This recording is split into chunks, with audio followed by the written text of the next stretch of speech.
I'm John Emmons, intern at Lawfare, with an episode of Rational Security for April 9th, 2023. For today's episode, the team at Lawfare decided to cross-post this week's episode of Rational Security, a Lawfare podcast hosted by Scott R. Anderson, Quinta and Scott, and Alan Rosenstein, in which they cover the week's big national security news stories. Today's episode is entitled Rational Security 2.0, the 24-hour news psychos edition. In the episode, Anderson and Jurecic were joined by Tyler McBrien to discuss a media madhouse of a week, covering Donald Trump's indictment and arraignment in Manhattan, Russia's jailing of Wall Street Journal reporter Evan Gershkovich, Finland's entry into NATO, and more. Tyler, I don't know what it is like in New York City where you are located, but it is a beautiful day here in Washington, D.C. Pollen levels are off the charts. It is visibly filming up the window of my office. I am leaking like a sieve, and I don't care. It's wonderful and beautiful. I biked to office in a linen jacket and khaki pants today, feeling like quite the dandy. How have you celebrated the weather? Assuming this is East Coast constant, you guys aren't stuck in the doldrums of winter up there. Nope, you're really rubbing it in, Scott. It is now once again cloudy and misty out, a little colder. I think it's just a citywide hangover after the madness of yesterday. But the sun really did shine on the press, I think, who were waiting outside during the indictment and any other hangers on. It was a really beautiful day yesterday, so I'm just trying to focus on that. Yesterday was just such a blessing for the honestly not insubstantial industry in New York City, which is line sitting, because one of the biggest line sitting events of recent memory, every line sitting company sitting there overnight trying to get into this crazy arraignment, and it was beautiful. They could actually hang out on the streets comfortably. Like the biggest concern was probably rats or something, right? Yeah, it was a beautiful day to be a line sitter, I probably should have said. Yeah. Yeah, Hellgate, which is a local New York City publication, had a pretty incredible story about their experience waiting in line out in front of the courthouse, starting, I believe, the afternoon before the actual arraignment, and interviewing a bunch of the people who were there, most of whom seemed to mostly be there because other people had told them that there was a line, thus creating a line out of nothingness in mere moments. But my favorite person who was interviewed was someone from the business Same Old Line Dudes LLC, so professional line sitters. He had like a little kind of hutch, like a mini tent, in case the weather got bad, that he was sitting in. He seemed like he was really living it up, and I just looked on their website, and it suggests that people can reserve professional line sitters for Harry Styles and the Hamilton cancellation line, among other things. So this seems like a booming business. Well, just to go back to Hellgate briefly, their reporters made a point to say that they themselves were there in the trenches. They did not hire any line sitters. No shade against line sitters, of course, but they were there representing Hellgate themselves. Could you TaskRabbit out covering the line? I feel like that would be the ultimate New York move. If Hellgate were like, hey, we actually hired somebody to take some pictures and ask questions for us. That we'll really know when ChatGPT is taking over, when you can not only ask it to sit in the line, but cover the sitting in the line. We're not there yet. Go. I'm ready for Same Old Line Dudes to now just fully form into a news organization if we do that. Actually, that would be great. You could have like a stringer business on the side. Totally. New York Fixers. Exactly. This is brilliant. Someone call them up.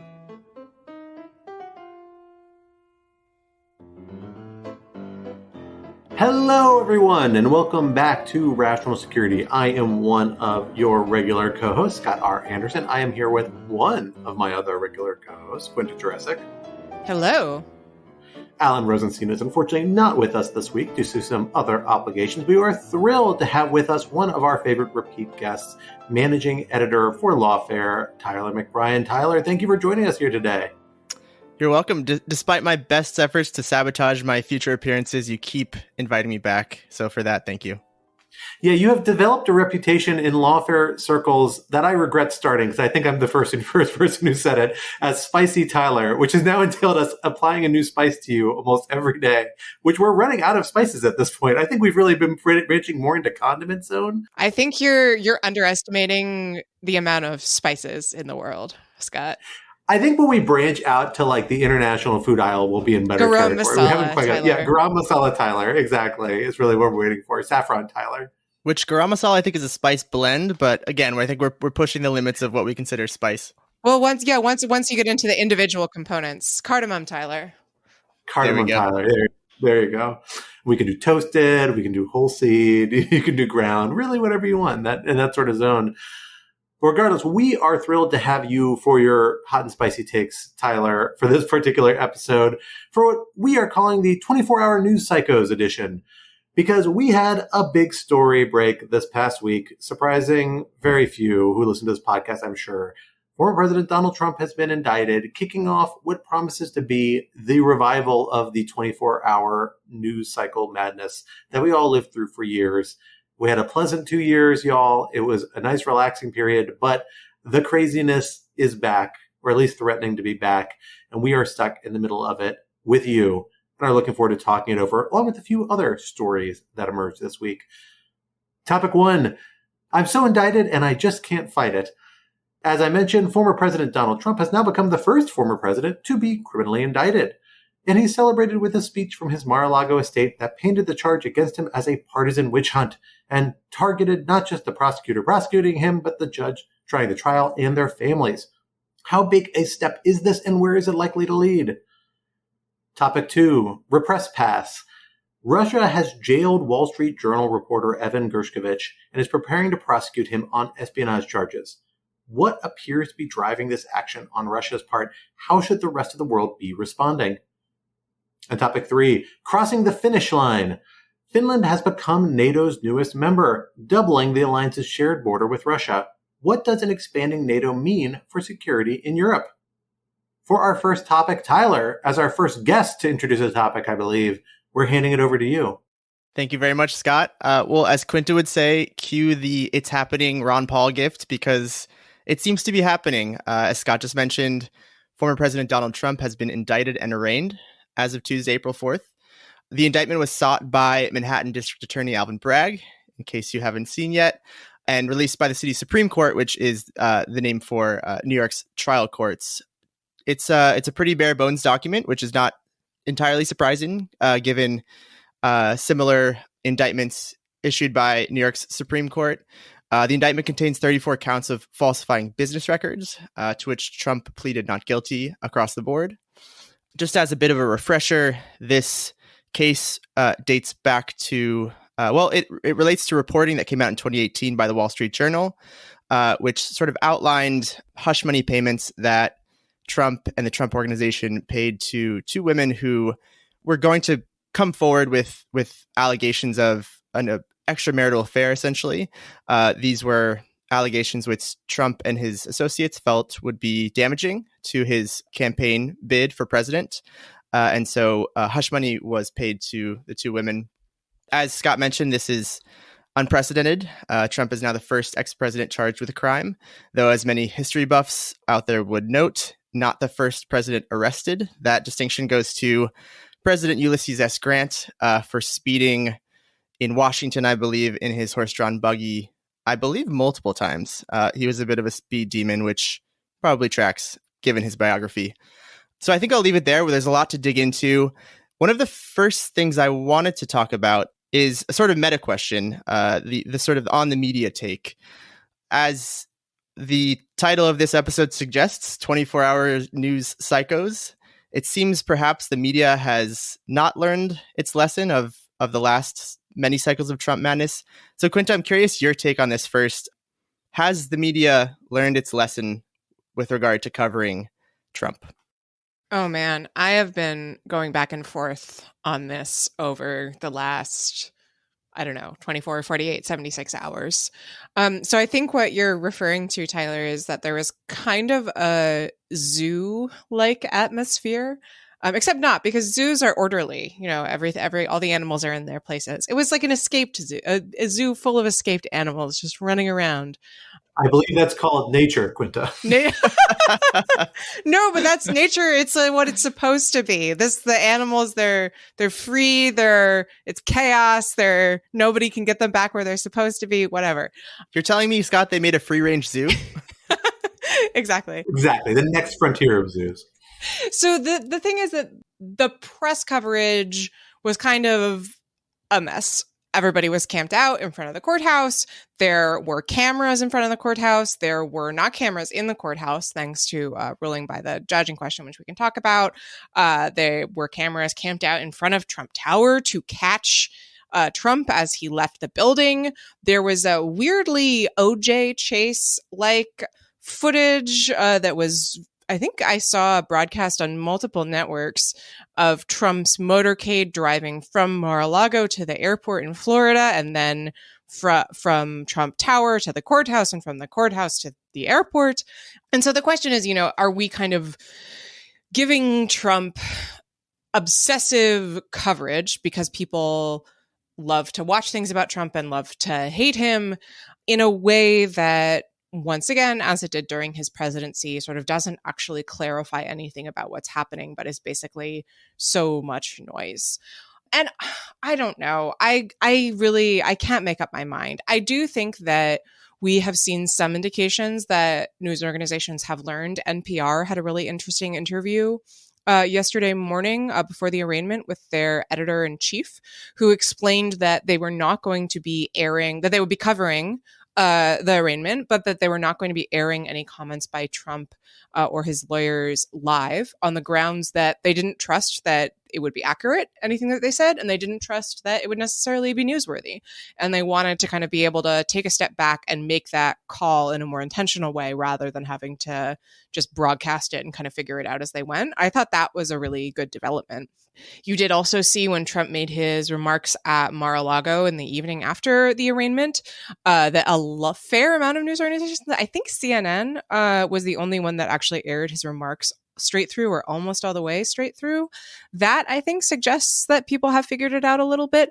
On the other hand, it is definitely true that the sort of circus-like vibe of, let's watch Trump's motorcade as it speeds down the Florida highway is really reminiscent of some of the worst of Trump era reporting, where it was just kind of Trump, Trump, Trump all the time and not particularly informative. But then again, I don't know. I kind of say to myself, like, well, it is like, this is a former president being indicted for the first time. It is kind of newsworthy to see what he looks like as he comes out of the building. So I think I'm maybe not as pessimistic as some folks have been.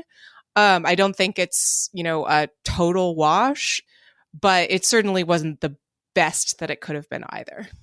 I agree with you, Quinta.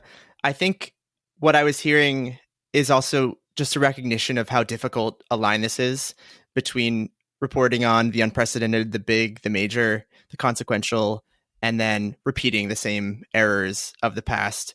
Often it can be a case-by-case basis, a speech-by-speech basis. I will say I did see some heartening things. For example, I had NBC News on for the Trump speech. And again, I'm guilty of tuning into the Trump speech. If we're talking about people not covering it, we're also consuming it. But pretty quickly into the speech, NBC cut away and moved to the anchors.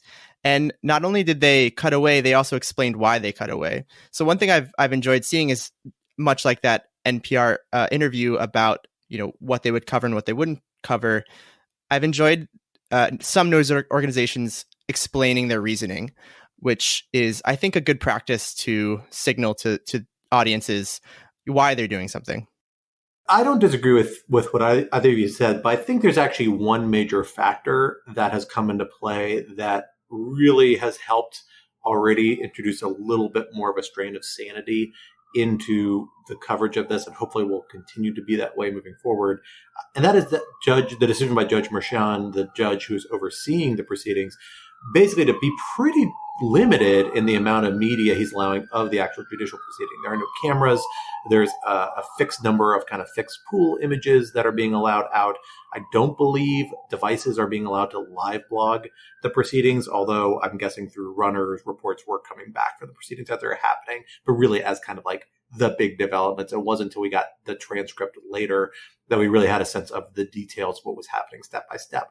And we've seen a lot of responses to this actually fairly critical, I think, in the media. I saw at least 3 different op-eds in different venues saying, oh, this is a violation of public rights. There's a First Amendment interest in this. There's a public interest. We should be seeing every minute of this. I don't think that's actually the right take. I don't think, getting to the truth means that the truth has to happen in real time. Instead, what we often see is that when we see very complex events like this happening in real time, there's lots of opportunities to cherry pick particular facts, emphasize particular perspectives, particular statements by particular actors that can more often than not kind of derail the proceeding and in particular turn up the heat around the proceeding. Because by cherry picking specific facts, specific images, specific moments, you can shape a narrative of what's happening that feeds into people's pre-existing viewpoints and drives them further. And the media has kind of an incentive to do that to some degree, of all stripes. Remember, the media is a for-profit industry in this country, almost across the board, not entirely, but almost across the board. And they want clicks, and they are driven by market incentives to pursue clicks. And even the most responsible media outlet inevitably does kind of play up the controversial elements of proceedings like this because they want stories, they want to keep people interested. Instead, now we all have to wait to the end of each day of proceedings to really get a detailed sense of what happened there. And it means that we're going to have to take it a little bit as a whole. And it's going to be harder to pick out those little sound bites that can be woven to build a narrative this way. I'm really enthused that that's the path the judge chose in this case. And that's not unusual for criminal proceedings, I should note. I think it's actually probably more the norm. Although in a case as exceptional as this, you could see a judge going the other direction. But I'm encouraged this is the way the judge is handling it here. I hope it's a model that we see other judges who may well oversee proceedings in Georgia or in the District of Columbia or elsewhere in federal court follow, because I think it's going to make for a lot more manageable handling of the media environment around these proceedings and make the proceedings themselves, therefore, much more manageable. Yeah. In the spirit of news organizations or media organizations shedding light on their own editorial discussions about how to cover Trump, I'm curious if either of you have organizing principles around your own coverage of Trump, your own analysis, or even Lawfare's institutionally, especially I think in light of the fact that we've seen in the days before the indictment so much speculation, some less responsible than others, on an indictment that we haven't seen. And I think, we really made a point at Lawfare not to do that. But if you have any other organizing principles or things that you make sure to do in the coverage of Trump. Yeah, I think it's a really good question. And it's really hard, right? I think that part of what we're seeing is that news organizations like talking about Trump because people like to read things about Trump and they like to watch things about Trump. And so there's a very self-reinforcing aspect to all of this, which I think I'm drawing here a little bit on a point that Adam Serwer made in a piece in The Atlantic. And so I think it can be hard to break out of that. I do think that one of the principles that I've kind of tried to hold myself to is making sure that I am grounded in what I'm saying and something that's beyond just oh my God, it's Donald Trump. That, whether that's a document or something else, or sort of using this as a way to understand a bigger phenomena. I think that the press is actually getting better at that. Maybe I feel like I'm saying that and I'm immediately going to be undercut by some piece of terrible coverage or something like that. But it does feel to me like there's a little more sophistication there in contextualizing what he's saying, explaining why this is important, all that, kind of thing. And I will say, look, I think that the media criticism aspect is super important here because it is the way that we're all consuming this story. But this is the first indictment of a former president of the United States. This is a huge, huge, huge historic deal. I think that historic is kind of a weak adjective, but that is literally what it is. And so I do think that, at least in the coverage that I have read, the press has done a decent job in contextualizing it along those lines. Sometimes, you can take that too far by sort of zooming way out and sort of talking very broadly about accountability and that kind of thing without actually looking at the specific charges that are at issue, which I think can sometimes be a mistake. But it feels like at least we're moving toward some kind of broader agreement that there needs to be more sort of contextualization or grounding in coverage, even if we can't always agree on what that is. I agree with that, and I think in some of our own decisions internally, although, Lawfare is a very different organization than conventional media and then other peer organizations, there's just different philosophies towards this sort of thing.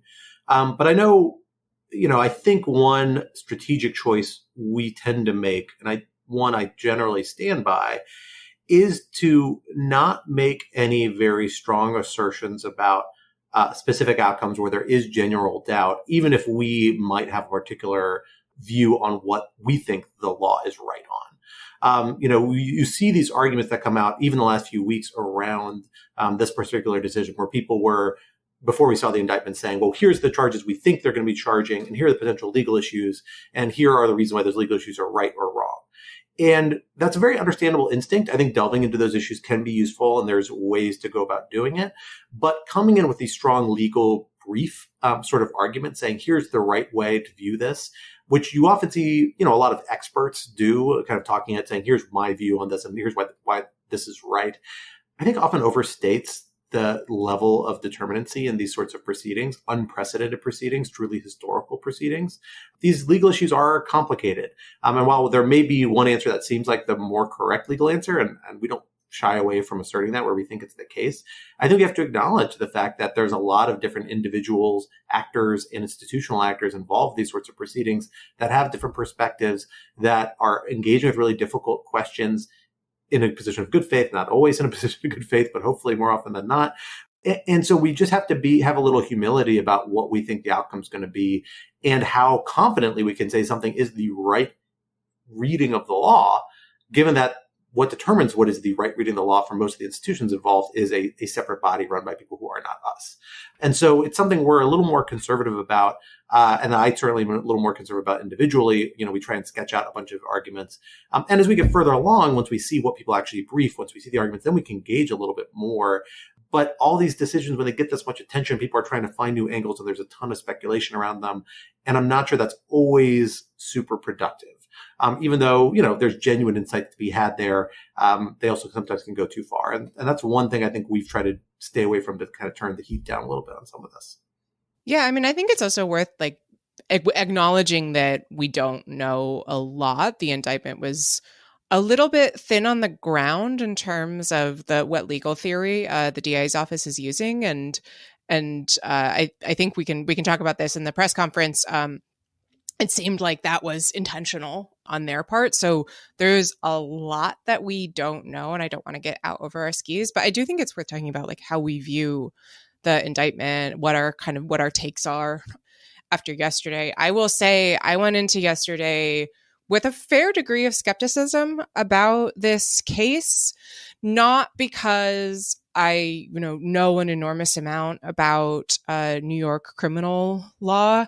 I don't, and I will be the first to admit that, but because it has a very, very weird and winding backstory that involves the U.S. Attorney's Office for the Southern District of New York declining to prosecute it, 2 district attorneys in a row sort of shrugging and not really moving forward on it. One of those was Bragg himself, until he then did a U-turn after being criticized by one of the line prosecutors on the case and moving forward. We don't really know why.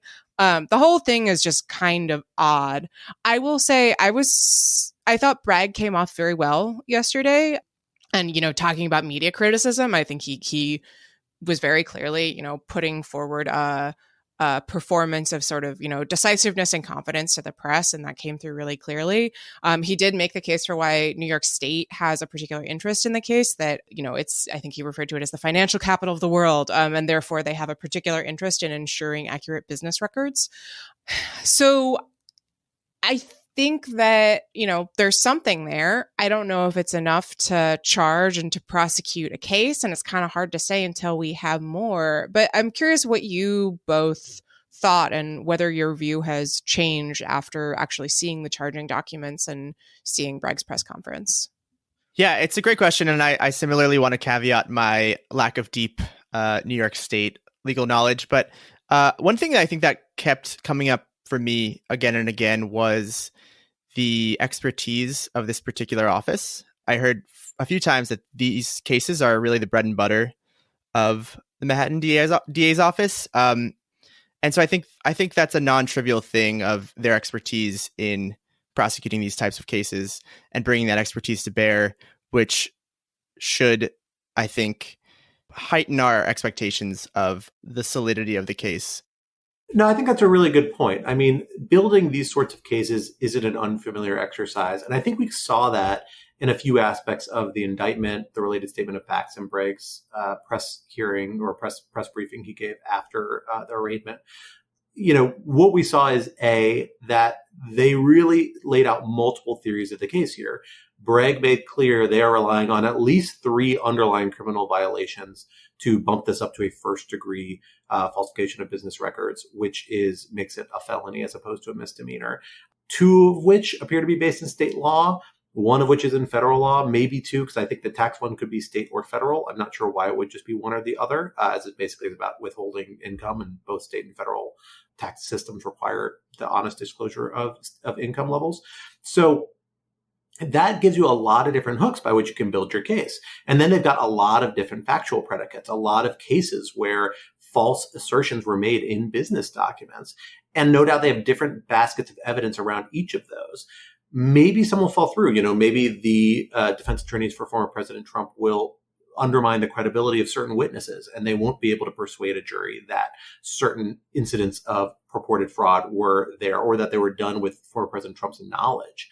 But it's very clear they have pretty compelling testimony. They're confident in asserting Donald Trump had specific personal involvement in the decision to pursue many elements of the scheme. My guess is that the testimony from Michael Cohen and Weisselberg, the CFO of the Trump Organization, maybe they have documentary evidence too. In some cases, it reads as if it is coming from a documentary source, not necessarily just a first-person conversation. And that's pretty compelling, and maybe that's the sort of new evidence that Bragg said they had gotten since the prior decisions by the district attorney's office that where they sort of waffled over to bring this case. The fact that you have these 34 charges also just provides a lot of opportunities for a jury to see a clear pattern of events that's indicative particularly of intent. This is something you see a lot of white collar prosecutions where it's a fraud scheme and you have to really prove that they were acting in a way that's intentionally fraudulent. And showing a bunch of instances where they did similarly sketchy behavior is often the best way to do that. This really feeds into that. And then it gives the jury lots of chances to split the baby. Maybe you have a juror who's waffling, who's hesitant to say, well, I think some of these cases are weaker than others, but maybe you'll see other jurors say, well, let's just convict on these 4 stronger ones we all agree are the strongest cases, and we'll agree to acquit, or we'll hang on the other counts, right? In the end, that the punishment is not that different for former President Donald Trump. A lot of these, if they result in prison sentences, which is not a given, I believe most of them will likely run concurrently, if not all of them. So it's going to be a similar prison term. There'll be certain factors that might accentuate one or the other, but it gives lots of different bites of the apple for this DA's office, and that's a smart way to approach this case if you're serious about getting a conviction. And I don't think they would have taken it or pursued it if they weren't serious about that and thought they could had the goods to make that happen. So I think it's a serious prosecution and one to be taken seriously by former President Donald Trump and those around him. I think there's a good chance this ends up with real legal jeopardy for him. Can I ask you all, your sense of where this goes next? What should we look for the next step? I have one thought, which I'll put out there, but I'm curious if people agree or disagree. We saw, as I mentioned at the top, former President Trump give a real barn burner of a speech at Mar-a-Lago, where he flew back to from New York last night after the arraignment, where he, despite very express warnings by the judge in the arraignment hearing, targeted the judge, targeted Alvin Bragg, targeted their family members. I mean, he didn't do that as much individually, personally. People around him did. I think Donald Trump Jr. tweeted a photo of the judge's daughter, for example. A lot of really, really awful things happening around this case. And I have to say that really clearly seems to be former President Trump doing exactly what the judge warned him not to do. And judges have the ability, although they're often reticent to use it, and there are kind of political and First Amendment considerations at play here, but they have the ability to impose sanctions if, you have people involved in legal proceedings threatening to derail them by, for example, threatening people involved. And I kind of think that's the most likely next step here in terms of a proceeding. I think we might even see something, today, tomorrow, later this week, because Trump was so brazen and immediately turning around and doing exactly what the judge told him not to do. After that, I think we'll see discovery, and then we'll see motions to dismiss, and it's going to be a while before we get to a trial. But I think this kind of question about Trump's external outer court conduct might be the first real, pivot point towards a real judicial proceeding. What do you all think? What should we be looking out for next steps in this proceeding? Yeah, I mean, I wouldn't be surprised by that. I feel like a lot of this podcast is just me saying, I don't know New York law on fill in the blank, but I don't know how aggressive judges in New York Supreme Court, which is not New York's highest court, listeners. They love to make it confusing. It is the trial court. How aggressive they tend to be, or how much authority they have to be aggressive if they want to on those kinds of things. But I mean, I will say that the kind of movement from the judge admonishing Trump for his violent rhetoric to Trump, getting up there at Mar-a-Lago and complaining about the judge and his wife and his daughter and, the lunatic far left prosecutors.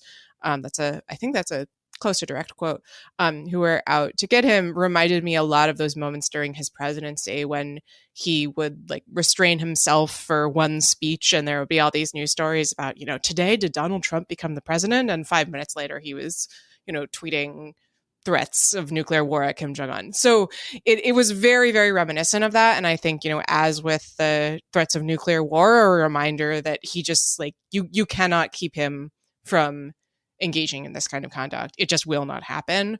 And so I certainly, even if his remarks at Mar-a-Lago don't lead us to that place now, I do feel like this is just going to keep happening. And it very much would not surprise me if we end up with some kind of a gag order later on. Yeah, for me, it's also quite an open question. You could feel free to push back, but it does feel like Trump has more latitude to push the envelope here because of the acute political considerations, whereas any slap on the wrist or sanction against Trump and his legal team could give further appearance of partisanship on the side of the court. So I expect Trump to fully take advantage of that. Probably higher than average reticence on the side of the judge that I would guess that the judge would take. Well, talking about judicial proceedings here in the United States, let us move to some judicial proceedings that are now pending overseas in a very serious case that strikes close to home to anyone who is a part of or adjacent to the media, as we are here at Lawfare. A Wall Street Journal reporter, Evan Gershkovich, who is based in Russia, has long reported from Russia, was detained by Russian authorities this past week while reporting far to the east of Moscow, far away from his usual base in Moscow in a different part of the country. I don't believe we know on what story he was investigating there, but has been described as a reporting trip by the Wall Street Journal. He lost contact with his editors and then was later revealed to have been detained by Russian authorities on espionage charges, which they are preparing to prosecute him for in judicial proceedings that the historical precedent is that they are relatively closed, limited opportunities to object, often done in relative secret, and almost always result in conviction. It is a pretty devastating case because it is another example of the hostage phenomena that we have become familiar with from the Brittany Griner case, from other cases in recent memory involving Russia, as well as China, as well as some other major allies. This is a new tool in the repertoire of these other major powers, as we've discussed in the recent past here on the podcast. But the fact that this is a journalist is particularly damning because it really crosses a line that a lot of the international community holds pretty sacrosanct, which is that journalists have a lot of leeway and there are rights entailed of public interest in allowing journalists to operate around the world in a variety of situations. That doesn't prevent them from being under threat routinely in a lot of corners of the world, but it does mean this is a case that the international community is likely to take even more interest in than other hostage cases. Quinta, let me turn to you on this first. What do you make of this decision by Russia? Is this a new level of escalation, what they're willing to do? And what sort of response do you expect or would you want to see from the United States and others in the international community? Yeah, as you say, it's a pretty devastating case. I actually found out that Gershkovich went to my high school and I think graduated a year or two ahead of me, although I did not know him while I was there. It does seem to me like an escalation. I mean, Scott, you watched this sort of issue of what we've taken to calling hostage diplomacy more closely than I do, but arresting a journalist who is engaging in reporting seems like a step beyond arresting a sports star like Brittany Griner. particularly, in this kind of political environment, where so many other journalists have fled Russia, both Russian journalists and journalists from outside the country who were reporting in it. There's a really devastating New Yorker article by Joshua Yaffa, who writes about Russia for the New Yorker and who says he was a friend of Gershkovich, basically saying, before this arrest, he was really jealous that Gershkovich was still there because, I think it has been really hard. I know people who study Russia and who now, have left, don't know if they'll ever be able to go back. And that is a really, really hard thing. And I can absolutely understand why somebody would kind of tell themselves like, oh, it'll be fine. I'm protected. I'm a Westerner. I'm an American. I'm a reporter. They won't want to touch me. But the calculus has obviously changed. And also it's worth underlining, like, changed dramatically from even a few years ago, like where we live now in the world where Brittany Griner was arrested on obviously garbage charges, and that is, sort of just part of what Russia does. But like, that was not in their playbook even a few years ago. There occasionally you would see a case in which an American kind of got scooped up in, a fight between two Russian billionaires or something like that, and sort of got caught in the crossfire and was arrested on trumped up charges as a result. But this kind of, obviously government engineered hostage taking is something that I think it's fair to say, I mean, you should both correct me if I'm wrong, is really new and really scary. And I think really underlines that it's not safe for people to be in that country right now, including, by the way, a lot of Russians is also not safe for. So all that is just to underline how terrible the situation is and how sad, for lack of a better word, things are. I mean, I certainly am worried that the Russian government is going to really push for a high-profile trade here, since they are accusing Gershkovich of spying. We know that Paul Whelan, who's another American who's been held by the Russian government on espionage charges, which he and the U.S. government have denied, that the U.S. government has not been able to negotiate to trade him out. Obviously, I think the circumstances are somewhat different, and we can talk about why, but that does make me worry that, like, is there even anyone who the United States could trade that Russia would want at this point? Or are they just taking Gershkovich as kind of a screw you? It just seems very bleak. Yeah, Quinta, I agree with what you're saying. And it really does seem like a ratcheting up of this hostage diplomacy tactic. And to me, it seemed less like taking him as a bargaining chip and more of just sort of a Machiavellian chilling tactic. And so I think the chilling effect is probably very intense and very immediate. And as such, I think the media coverage we've seen is proportionate to the severity of the situation, not only for the chilling effect, but also because obviously of the danger to Evan's life. I should also say that, I have seen on Twitter and elsewhere some, I think, completely wrong sort of victim blaming angles, which I would fully push back on. From the reporting that I've seen Evan doing and from, his presence on Twitter, it seemed like he was a fairly deft reporter in a fairly hostile environment. And I think it scared a lot of people that if someone like him, who was known for maybe not poking the bear and staying sort of in his lane, if he was taken and snatched up, it could be anyone, which I think contributes to this chilling effect.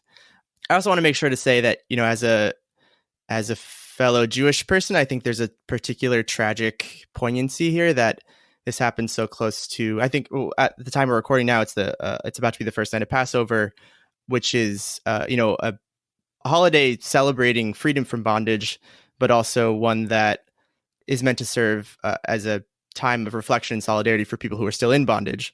So I think it's taken on that sort of tragic valence for a lot of Jews who are observing this situation as well. Yeah, and I believe his parents were Soviet Jewish refugees to the United States, which adds a whole another level to it as well.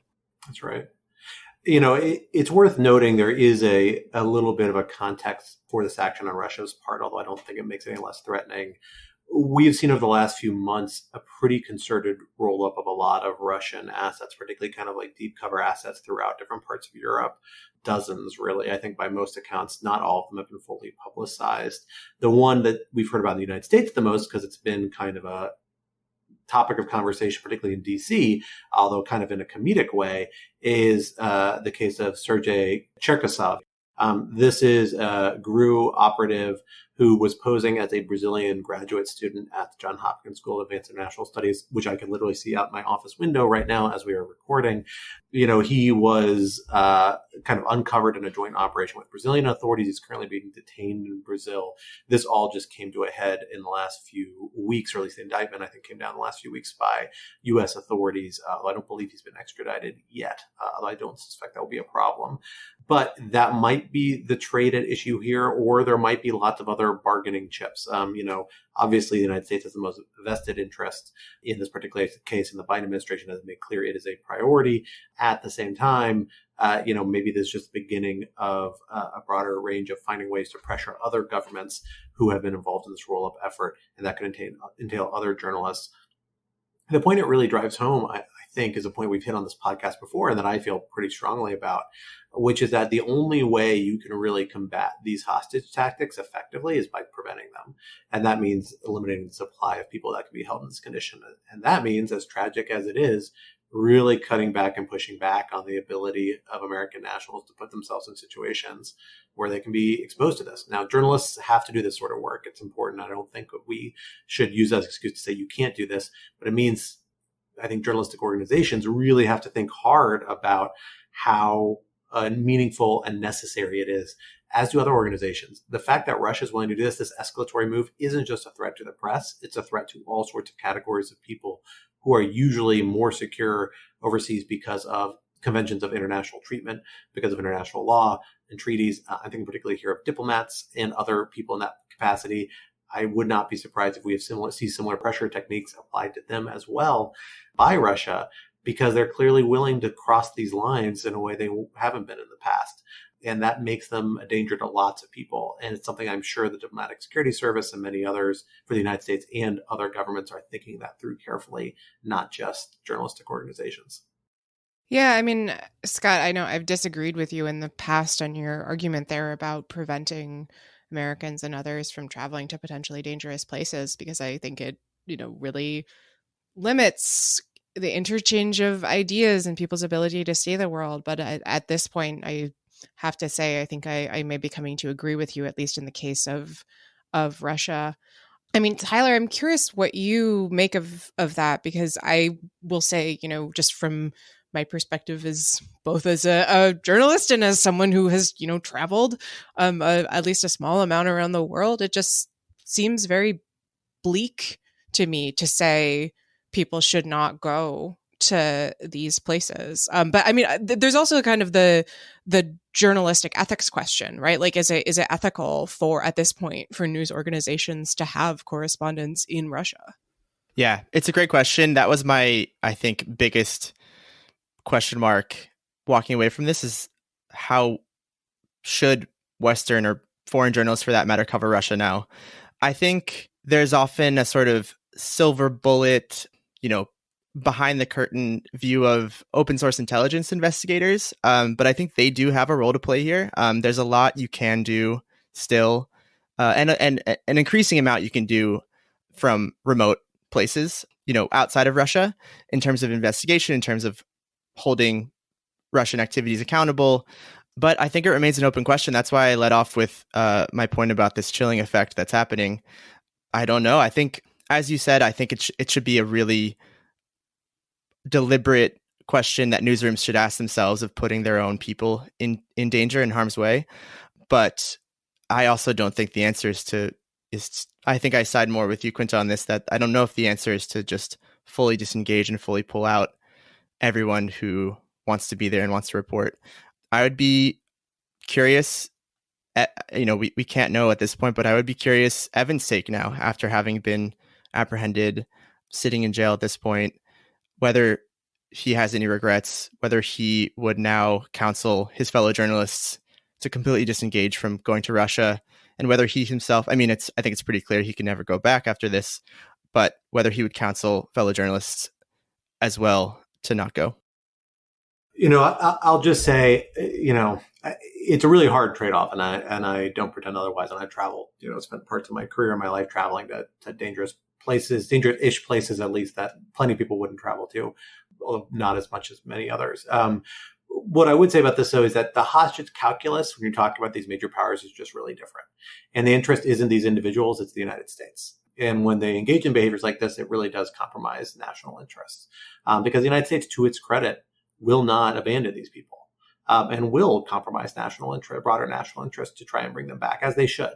But I think that does mean that it's appropriate for the United States to take some steps to say, well, we really have to make sure it's worth it when we let people travel here. The phenomena of venture tourism that we saw that led to, for example, the horribly tragic Otto Warmbier situation in North Korea, that's the sort of thing that just doesn't seem like the trade-off is there to me, and led to a major crackdown in travel to North Korea. And I don't think that's necessarily inappropriate. Doesn't mean never, but it just means there has to be a real demonstrated need or interest in doing so.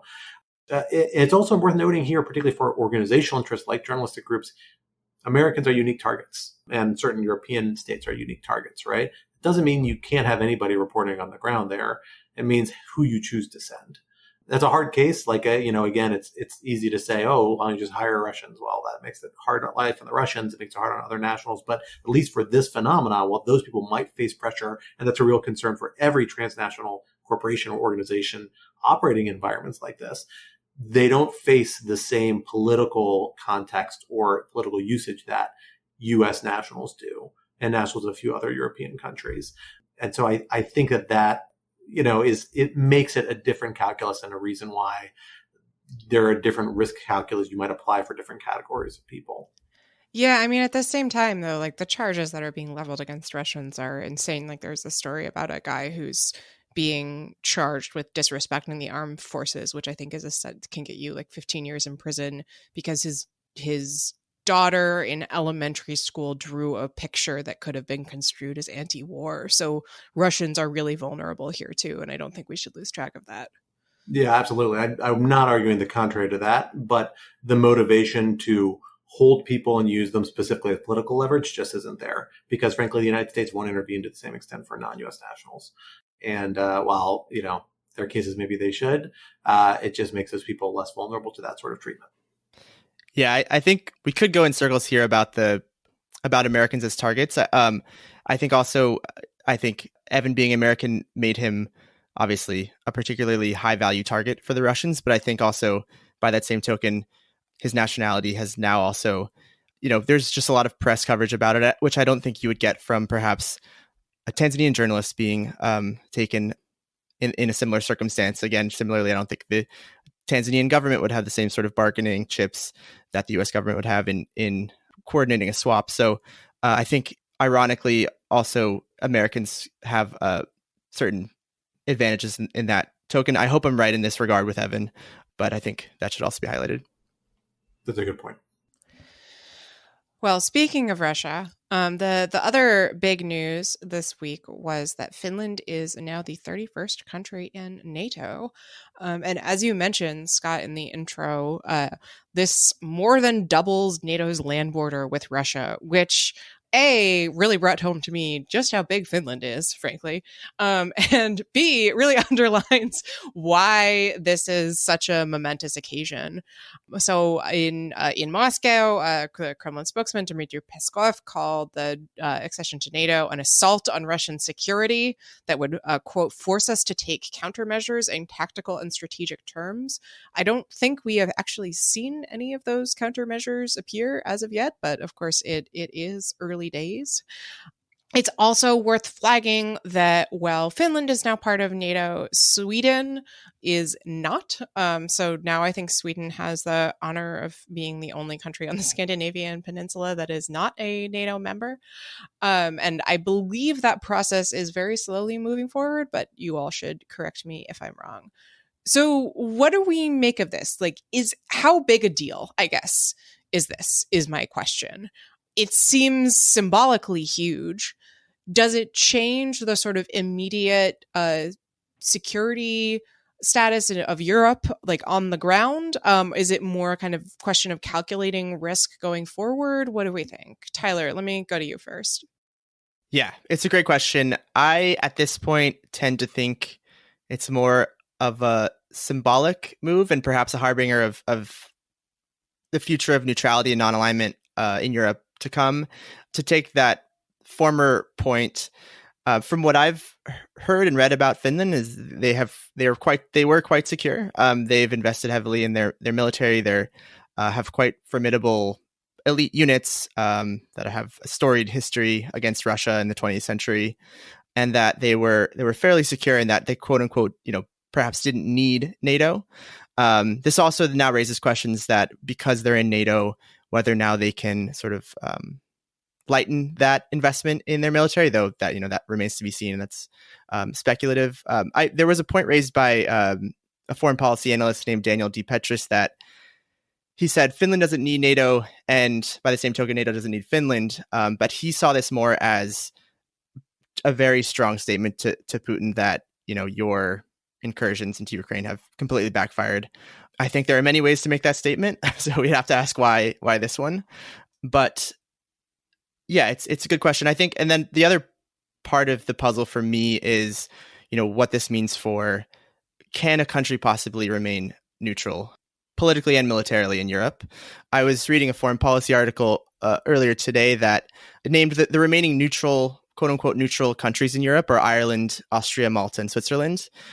With caveats for Austria, Ireland, and Malta, who have made strong political statements, though have not sort of made any sort of moves militarily. Switzerland seems to be the last real holdout in terms of political and military neutrality. That being said, I think that Kyiv and the Ukrainians would probably at this point interpret neutrality in Switzerland as sort of pro-Russian actions. Especially, there was one interesting move that the Swiss government prohibited re-exports of Swiss-made weapons to Ukraine. So I think that kind of move is, I think the Ukrainians might interpret as not neutral. But like I said, this remains two open questions. Yeah, I mean, it's worth noting, just to clarify one thing here, Switzerland was neutral on military issues. It's actually pretty much gone along with the European Union, most of its sanctions efforts and most of its policy calls. It's been a pretty united front on Europe on a lot of the Ukraine issues. Military involvement just has a different valence for a lot of the European members of the European community, writ large, not the technical European community, many European states, because of the brutal history of European land war, which I think our generation hasn't had to experience and has faded into the memory for a lot of folks under the age of 60 or 70 or older at this point even. But even that's beginning to crack down a little bit. I think this is actually a pretty significant move for the simple reason that the United States and European powers have drawn the line at NATO. That's the line. Russia can go to war in Ukraine.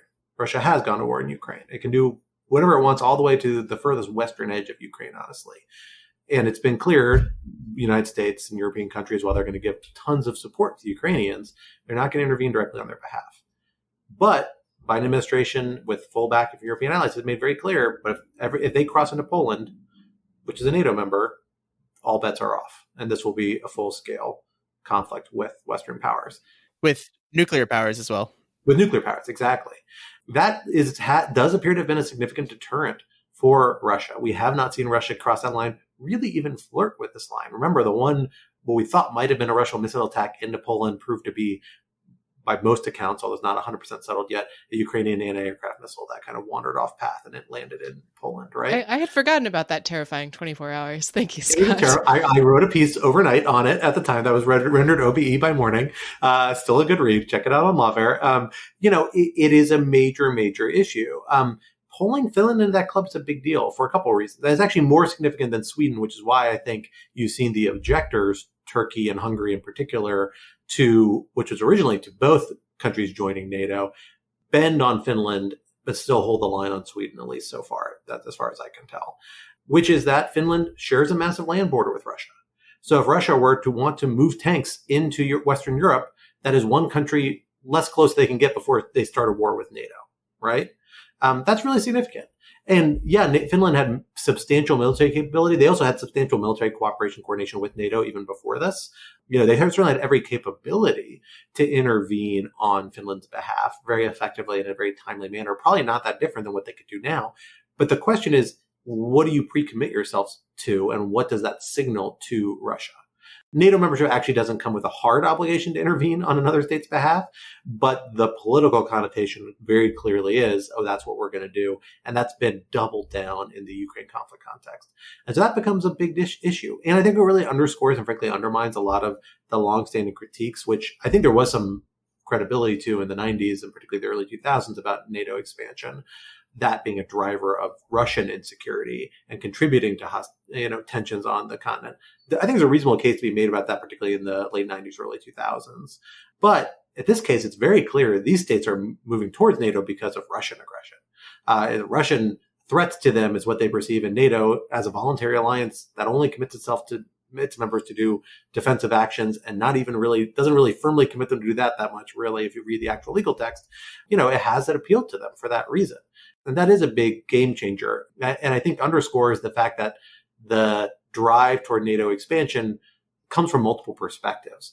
And yeah, there may have been some shifts in perspectives on Russia's part, but there's also real benefits and real reasons to desire that on the behalf of a lot of smaller states on Russia's periphery, where we've seen Russia persistently try and exercise outsized control, often through violent means.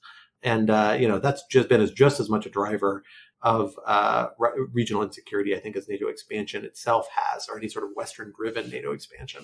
So it just underscores how complicated the overall picture is, I think. Take that, John Mearsheimer. The one question you raised, Quinta, that's probably worth touching on is this question of Sweden and what happens next, which I don't know if there is a path for Sweden to join right now. I think Hungary and Turkey, their stated position is still opposition to it. Yeah, and actually, can you remind us why that this roadblock has entered the chat? So for Turkey, a lot of it boils down to the fact that Sweden has declined to cooperate with efforts to, I think, primarily extradite, possibly prosecute and extradite, and take other sort of law enforcement-ish actions or sanctions actions against a bunch of figures who Turkey maintains are members of opposition movements in Turkey. So Kurdish associates of the PKK, associates of the Gulenist movement, which has been kind of the bête noire for the Erdogan government the last 5 or 6 years since the 2016 coup attempt, where they say this pseudo kind of philosophical, pseudo-religious order has penetrated the Turkish state and was responsible for the coup. And so they've been trying to uproot them and extradite them from around the world, including the United States. I was actually part of the Mueller report, and reports circulating around the Mueller report was efforts to coordinate the extradition of major Gulenist leader, the leader of the Gulen movement, from the United States to Turkey.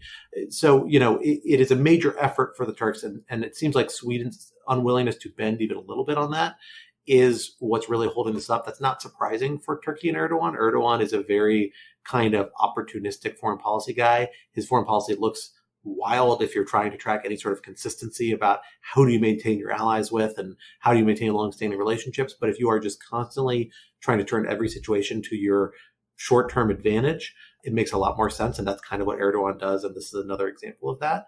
I am less confident what Hungary's objection is specifically to Sweden having bent on Finland.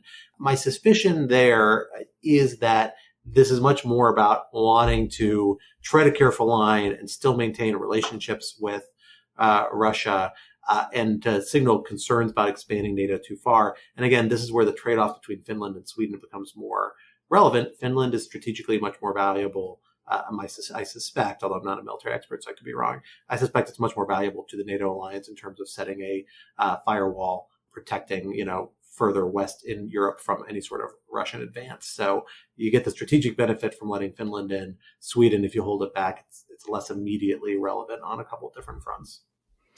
Yeah, I think also two other small points that to keep an eye on that could move the needle on Sweden's accession. The first being that it seems as though short of extradition of some of these people, Sweden does seem to be making overtures toward the Erdogan government in the form of, I haven't dug into the details, but it seems like they just passed pretty stringent anti-terrorism legislation, which seemed to have been at least motivated in part by sort of assuaging some of, or I guess, trying to make good with Turkey. And then secondly, I believe there's a general election coming up in Turkey in mid-May, which could change some of this rhetoric, especially after the election. If Erdogan is then elected again, that could change some of his calculus in terms of Sweden. Well, folks, we will have to leave the conversation there for now, but this would not be Rational Security if we did not leave you with some object lessons to ponder on in the week to come before you're back in your podcatcher. Quinta, what do you have for us for object lessons this week? I would like to recommend a book that many have recommended before me, but now also bear my stamp of approval. The book is G-Man. It is a biography of J. Edgar Hoover by the historian Beverly Gage. We ran a great Lawfare podcast episode where Jack Goldsmith interviewed her. I've been making my way slowly through it. It's very long, and it's just a really fascinating read. So far, I am just at the beginning, so Hoover is launching his career in the Justice Department, in part by assisting in the roundup and internment of German Americans during World War I. There are some pretty incredible anecdotes about what he was up to during this period. It's just, well written, a genuinely interesting story, and reveals a lot of complexity without whitewashing Hoover's genuinely awful beliefs and actions over the course of his life. So I am enjoying it, and I would recommend it. That book has been on my reading list for a very long time, for a variety of reasons, not least, though, because my grandfather was J. Edgar Hoover's doppelganger and looked so much like J. Edgar Hoover. He used to go around Washington, D.C. in, I guess, like the 60s or the 50s and would get free dinner reservations everywhere he went because everyone was like, here you are, Director Hoover. He's like weirdly like 20 or 30 years younger than J. Edgar Hoover. How long did he keep up the ruse for? Like, would he just pretend to be Hoover? Well, during Hoover the whole died meal? in like the 70s. So I think at that point it kind of wound down. No. But when he showed up at the restaurant and got like a reservation, they would take the table. I hope he would pay, awesome. But I don't really know. It's possible. My grandfather was a wily character, but it's amazing. He looked like I think he looked like J. Edgar Hoover's press photos that he kept from when he was like in his 40s, even throughout his career. And so even though he was much younger, he like just struck that image. I mean, I'm looking at a picture of Hoover now. It is spooky how much he looks like my grandfather. He looked more like a J. Edgar Hoover than J. Edgar Hoover did then. Exactly. It is amazing. I'll bring a photo in of my grandfather who's now sadly passed away. And I'll put it side by side so you can see what I'm talking about. It is downright spooky. It's amazing. Well, for my object lesson this week, I am dipping back into my record catalog because I discovered an album I really enjoyed that got critically kind of not panned, but like a cool reception. But I really have been liking it. It came out a couple weeks ago, so I thought I'd flag it for people to check out. This is Songs of Surrender by U2, U2's latest album that came out last month. U2 is one of these bands that because they're so popular and they have such a pop sensibility and they have such a big arena kind of vibes, I eschewed them for a very long time. It took a podcast by a comedian, Scott Aukerman, and the actor Adam Scott were called You Talking U2 to Me to turn me on to how great U2 actually is, where they did this incredibly hours-long deep dive into U2's record catalog as two super fans. And I really was kind of turned around. There were a couple of U2 songs I'd always liked, but I really came to appreciate their back catalog and even some of their more recent albums. The Songs of Innocence, that weird album that showed up on everyone's phones in like 2014, I think it's actually kind of a pretty good album and is worth a listen. But this was a really unique album that they put together, or specifically I should say The Edge put together pretty much on his own, where during the pandemic, he basically just reimagined, reinvented almost their entire music catalog. And redid these songs where really only Bono came in to record new audio. Otherwise, he kind of re-edited stock audio they had of the bass line and the drumming and did new multi-instrumental parts he recorded over it. So it's this complete reimaginings of a lot of these songs that's super cool. They're kind of stripped down. It kind of listens like a live album, which I always really enjoy. And a lot of them are misses. I wouldn't say as a whole album stick together, but some of the songs they do, like Wild Horses is phenomenal. Red Hill Mining Town, the cover is phenomenal. Vertigo, I think is a pretty good one, if I recall. They're really, really interesting takes that I like. And maybe in some cases, maybe even more than the original, or at least think it's a good companion. So strongly recommend it both for U2 fans as an interesting listen, and get the 40-track deluxe edition you can get on Spotify to listen to, because the 16-track minor one leads off some of the most interesting versions, I think. So go for the full box set. But there's some really interesting stuff on there. I think it's a really great listen. I've been listening to it nonstop for like a week now. I'm really enjoying it. So check that out, even if you are U2 skeptic, perhaps especially if you're U2 skeptic, because once you strip it down in this way, you really get what phenomenal songs some of these are, without the kind of radio arena gloss that U2 puts on a lot of its stuff. Scott, I'll give it a try, but it's going to take a lot to overcome the bad taste that's still in my mouth from that album appearing 15 years ago in my iTunes library without my consent, but I'll give it a shot. You mentioned it and I got mad about it all over again. Exactly. Here's the best part about the story. The album cover is like two shirtless men kind of cradling each other. And a member of my family who I will not name because somebody occasionally listens to the podcast was convinced that they had their phone had been hacked and somebody was putting pornography on it and kept complaining about it. And then I finally was in the same town as them and pulled their phone and I was like, oh, it's this U2 album that keeps popping up. Because every time they would open their phone, it would play on iTunes and show the album cover. It's pretty great. It was not the best marketing ploy. Detracted from what was actually a pretty solid album, or at least had a couple of standout moments on it. Tyler, what do you have for us? Bring us home. Sure. Well, I want to bookend the episode with another cosign of Hellgate NYC, which is a new-ish, I would say, media outlet focused in New York City. It's subscriber funded. It's worker owned.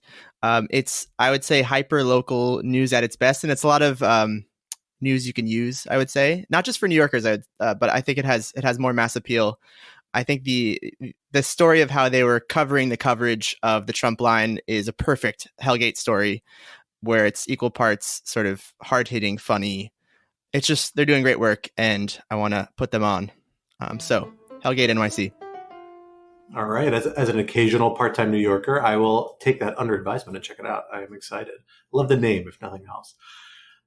Well, folks, that brings us to the end of this week's episode. Rational Security is, of course, like its forebearer, a production of Lawfare. While you're at it, visit lawfareblog.com for our show page with links to past episodes, for our written work and the written work of other Lawfare contributors, and for information on Lawfare's other phenomenal podcast series. Plus, be sure to follow us on Twitter at RATL Security, and be sure to leave a rating or review wherever you might be listening. Also, sign up to become a material supporter of Lawfare on Patreon at patreon.com/Lawfare for an ad-free version of this podcast and other special benefits. Our audio engineer and producer this week was Noam Osband of Goat Rodeo, and our music, as always, was performed by Sophia Yan. And we are once again edited by the wonderful Jebetcha Howell. On behalf of my co-host Quinta and our special guest Tyler McBrien, I am Scott R. Anderson, and we will talk to you next week. Till then, goodbye.